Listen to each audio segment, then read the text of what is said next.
بسم اللہ الرحمن الرحیم۔ ابتدائے کلام کرتا ہوں، دم تیری بندگی کا بھرتا ہوں۔ جب تیری حمد کان پڑتی ہے، دل مردہ میں جان پڑتی ہے۔ عزیز طلباء اور طالبات، شعبہ Urdu, government post graduate college Vehari, doctor Waseem Abbas آپ سے مخاطب ہے۔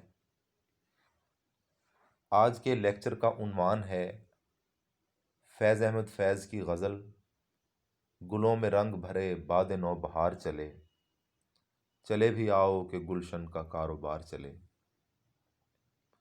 آج کے اس لیکچر میں ہم فیض احمد فیض کا تعارف کریں گے، مختصراً ان کی زندگی، ان کے فن اور ان کے علمی و ادبی کارناموں پر بات ہوگی۔ اس کے بعد لیکچر کے دوسرے حصے میں غزل کی قرت ہوگی اور لیکچر کے تیسرے حصے میں ہم غزل کی تشریح کے حوالے سے گفتگو کریں گے یا غزل کا جائزہ لیں گے۔ تو سب سے پہلے چلتے ہیں فیض احمد فیض کے تعارف کی طرف۔ فیض احمد فیض 13 فروری 1911 کو سیالکوٹ پاکستان میں پیدا ہوئے۔ غالب اور اقبال کے بعد فیض احمد فیض کو جتنی شہرت حاصل ہوئی، اردو کے کسی دوسرے شاعر کو شاید نصیب ہوئی ہو۔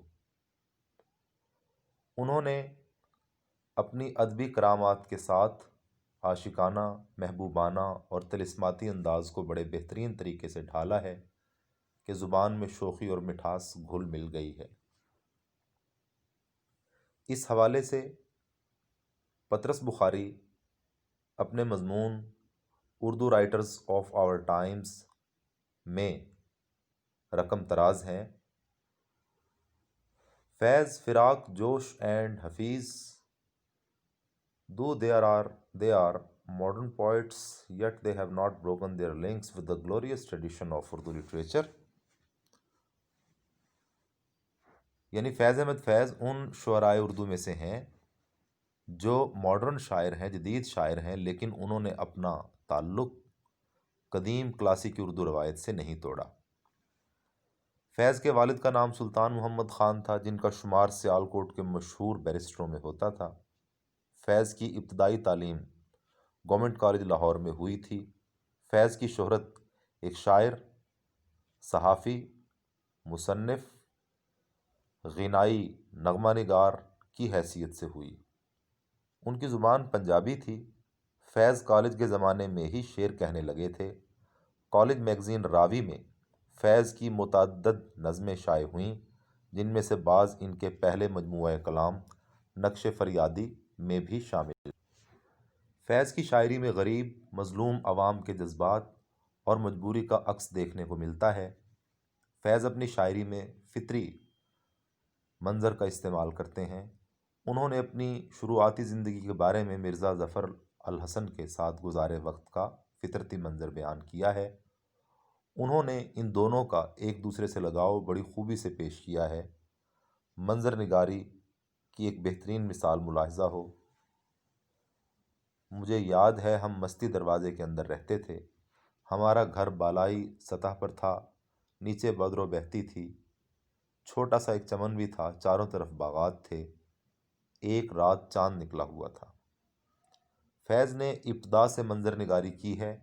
جب سے انہوں نے قدرتی منظر کو اپنا موضوع بنایا تو آخر تک یہ ختم نہیں ہوا۔ یہ صرف قدرت کے منظر نہیں پیش کرتے، بلکہ زندگی کا ہر پہلو جو ان کے تجربات سے گزر چکا ہے اسے پیش کرتے ہیں۔ اب چلتے ہیں غزل کی قرت کی طرف۔ گلوں میں رنگ بھرے باد نو بہار چلے، گلوں میں رنگ بھرے باد نو بہار چلے، چلے بھی آؤ کہ گلشن کا کاروبار چلے۔ قفس اداس ہے یارو صبا سے کچھ تو کہو، قفس اداس ہے یارو صبا سے کچھ تو کہو، کہیں تو بہر خدا آج ذکر یار چلے۔ کبھی تو صبح تیرے کنج لب سے ہو آغاز، کبھی تو صبح تیرے کنج لب سے ہو آغاز، کبھی تو شب سرے کاکل سے مشک بار چلے، بڑا ہے درد کا رشتہ یہ دل غریب سہی، بڑا ہے درد کا رشتہ یہ دل غریب سہی، تمہارے نام پہ آئیں گے غم گسار چلے، جو ہم پہ گزری سو گزری مگر شب ہجراں، جو ہم پہ گزری سو گزری مگر شب ہجراں، ہمارے اشک تیری آنکھ بد سنوار چلے، مقام فیض کوئی راہ میں جچا ہی نہیں، مقام فیض کوئی راہ میں جچا ہی نہیں، جو کوئے یار سے نکلے تو سوئے دار چلے۔ عزیز طلباء و طالبات، فیض احمد فیض اردو دنیا میں عظیم ترقی پسند شاعر کے طور پر معروف ہیں۔ یہاں ضروری معلوم ہوتا ہے کہ میں آپ کو مختصراً چند جملوں میں ترقی پسندی کا تعارف کروا دوں۔ یہ وہ تحریک تھی جو 1935-36 میں بر صغیر پاک و ہند میں شروع ہوئی۔ لکھنؤ میں اس کا پہلا اجلاس ہوا اور منشی پریم چند نے اس کی صدارت کی۔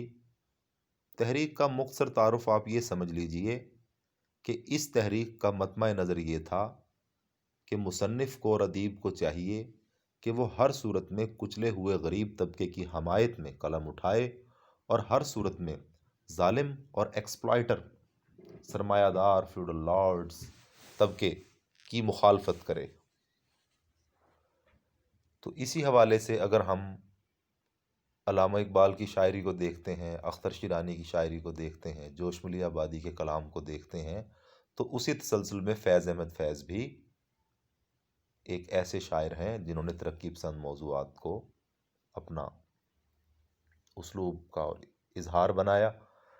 ان کے ہاں رومانوی اور ترقی پسند انداز آپس میں اس طرح گھل مل گیا ہے کہ اس سے ایک نئی قوس قزح کی کیفیت پیدا ہوتی ہے۔ فیض کی غزلوں میں ایک خاص چیز یہ بھی ہے کہ بعض اشعار میں، جیسے کہ اس غزل کا چوتھا شعر ہے، جب ہم اس کی تشریح کریں گے تو تفصیل بیان کریں گے، تو بعض اوقات یہ نہیں معلوم ہوتا کہ فیض کا محبوب وہ کوئی گوشت پوست کا انسان ہے، کوئی عورت ہے، یا کوئی مرد ہے، یا وہ وطن عزیز ہے۔ یعنی وہ اپنے وطن عزیز کو بھی ایسے ہی مخاطب کرتا ہے جیسے کوئی عاشق اپنے محبوب کو مخاطب کرتا ہے۔ گلوں میں رنگ بھرے باد نو بہار چلے، چلے بھی آؤ کہ گلشن کا کاروبار چلے۔ اے میرے محبوب، زندگی میں خزاں چھا گئی ہے، خوشی کا موسم رخصت ہو گیا ہے، اب یہ ہے کہ اگر تو چلا آئے تو گلوں میں رنگ بھر جائیں اور بہار کی ہوا چلنے لگے اور اس طرح گلشن شاد و آباد ہو جائے۔ فیض کا ہی ایک اور ٹکڑا ملاحظہ کیجئے جو اس شعر کی تشریح میں معاون ہوگا۔ رات یوں دل میں تیری کھوئی ہوئی یاد آئی، رات یوں دل میں تیری کھوئی ہوئی یاد آئی، جیسے ویرانے میں چپکے سے بہار آ جائے، جیسے صحراؤں میں ہولے سے چلے باد نسیم، جیسے بیمار کو بے وجہ قرار آ جائے۔ دوسرا شعر: قفس اداس ہے یارو صبا سے کچھ تو کہو، کہیں تو بہر خدا آج ذکر یار چلے۔ پہلے ہی شعر کا تسلسل ہے کہ اے دوستو، قفس یعنی قید، جہاں شاعر قید ہے، جیل کاٹ رہا ہے یا مصیبتوں میں گھرا ہوا ہے، وہ کہتا ہے کہ اے دوستو، اے یارو، قفس بہت اداس ہے، تو باد صبا جو ایک میسنجر ہے، پیغام رساں ہے، اس سے یہ کہو کہ وہ اپنے محبوب کا، وہ میرے محبوب کا ذکر ہی کم از کم یہاں لے آئے، کہیں تو بہر خدا آج ذکر یار چلے۔ یعنی باد صبا کی زبانی اگر محبوب کا تذکرہ بھی مل جائے تو اس کا مطلب یہ ہوا کہ کہیں نہ کہیں خزاں کی وہ صورت کم ہو جائے گی اور بہار کا ایک منظر ہمیں حاصل ہو جائے گا۔ کبھی تو صبح تیرے کنج لب سے ہو آغاز، کبھی تو شب سرے کاکل سے مشک بار چلے۔ کنج لب یعنی ہونٹوں کی طرف اشارہ ہے۔ اور کاکل جو بالوں میں یا زلفوں میں جو چھلا بنتا ہے اس کی طرف اشارہ کیا، مشک بار خوشبودار۔ کبھی تو صبح تیرے کنج لب سے ہو آغاز، اے میرے محبوب کبھی تو ایسی صبح آئے کہ ہم کو اس قید خانے میں ایک ایسی نعمت حاصل ہو کہ جب صبح کا آغاز ہو تو تیری آواز سے ہو، یعنی تیری آواز سن کر صبح کا آغاز ہو، صبح ہو جائے۔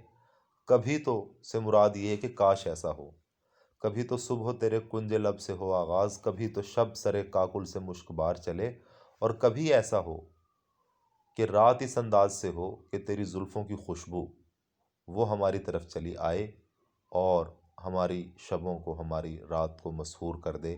یعنی مختصراً آپ یوں کہہ لیجئے کہ اپنے محبوب سے ملاقات، خود اس کے پاس چلے جانے یا اس کو اپنے پاس بلانے، محبوب کی قربت کی ایک خواہش ہے، اس سے ملاقات کی ایک خواہش ہے جو اس شعر میں نظر آتی ہے۔ بڑا ہے درد کا رشتہ یہ دل غریب سہی، تمہارے نام پہ آئیں گے غم گسار چلے۔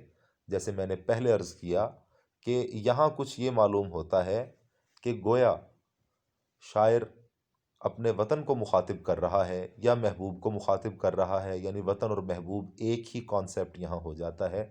بڑا ہے درد کا رشتہ یہ دل غریب سہی، تمہارے نام پہ آئیں گے غم گسار چلے، کہ درد کا رشتہ بڑا قوی ہوتا ہے۔ اگرچہ ہمارے دل میں کوئی ایسی دولت نہیں جو تمہیں عزیز ہو، تمہارے کام آ جائے، لیکن جب تم ہم کو پکارو گے تو ہماری طرف سے نہ نہیں ہوگی بلکہ لبیک ہوگی۔ جب بھی ہمیں یاد کرو گے تو ہم چلے آئیں گے۔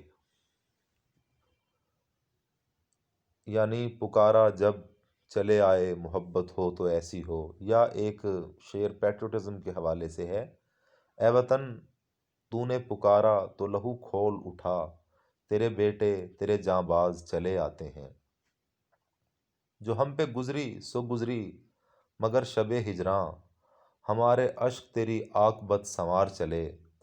تو اس میں شب ہجراں یعنی ہجر کی جدائی کی رات سے شاعر مخاطب ہے کہ اے جدائی کی رات، ہمارے ساتھ تو جو بھی ہوا اس جدائی میں، مگر ہمارے رونے سے، ہمارے اشکوں سے جو کیفیت پیدا ہوئی اس سے تیری عاقبت سنور گئی۔ مراد یہ کہ ہم نے جو مشکلات اٹھائیں، ہم نے جو جیل کاٹی، ہم نے جو قید کاٹی، اس کا نتیجہ یہ نکلا کہ ہمارے وطن کو، ہمارے لوگوں کو آزادی حاصل ہو گئی، اور آزادی ظاہری بات ہے قربانی مانگتی ہے۔ تو شاعر یہ کہتا ہے کہ ہم نے وہ قربانی دے کر حق ادا کر دیا۔ آپ نے سال اول میں فرسٹ ایئر میں بھی فیض احمد فیض کی غزل پڑھی تھی، اس میں بھی اسی مضمون کا شعر تھا، اور آپ اگر تھوڑا اس کو ریکال کریں تو وہ آپ کو جو ہے وہ یاد آ جائے گا۔ میرے چار اگر کو نوید ہو، صف دشمناں کو خبر کرو، وہ جو قرض رکھتے تھے جان پر وہ حساب آج چکا دیا۔ مقام فیض کوئی راہ میں جچا ہی نہیں، جو کوئے یار سے نکلے تو سوئے دار چلے۔ کوئے یار محبوب کی گلی، سوئے دار سولی کی طرف، پھانسی کی طرف۔ تو فیض احمد فیض نے اس میں وہ دونوں رنگ جس کا میں نے لیکچر کے آغاز میں ذکر کیا تھا، ترقی پسند رنگ جس کے اندر وطن کے لیے، غریب طبقے کے لیے، اپنے لوگوں کے لیے جد و جہد کوشش کا سبق ہے، اور دوسرا رومانوی رنگ ہے، دونوں وہ اکٹھے ہو گئے۔ تو شاعر یہ کہتا ہے کہ ہمارا مقصد اتنا بلند تھا کہ کسی ایک مقام پر ہم رک نہ سکے۔ جو کوئے یار سے نکلے، پہلے محبوب کے در پہ گئے، وہاں سے جب وطن نے ہم کو پکارا تو ہم نے پھر بھی نہ نہیں کی، اور اگر ہم کو سولی چڑھنا پڑا تو ہم سولی بھی چڑھ گئے۔ فیض کا ہی ایک ٹکڑا ملاحظہ کیجئے، اس راہ میں جو سب پہ گزرتی ہے وہ گزری،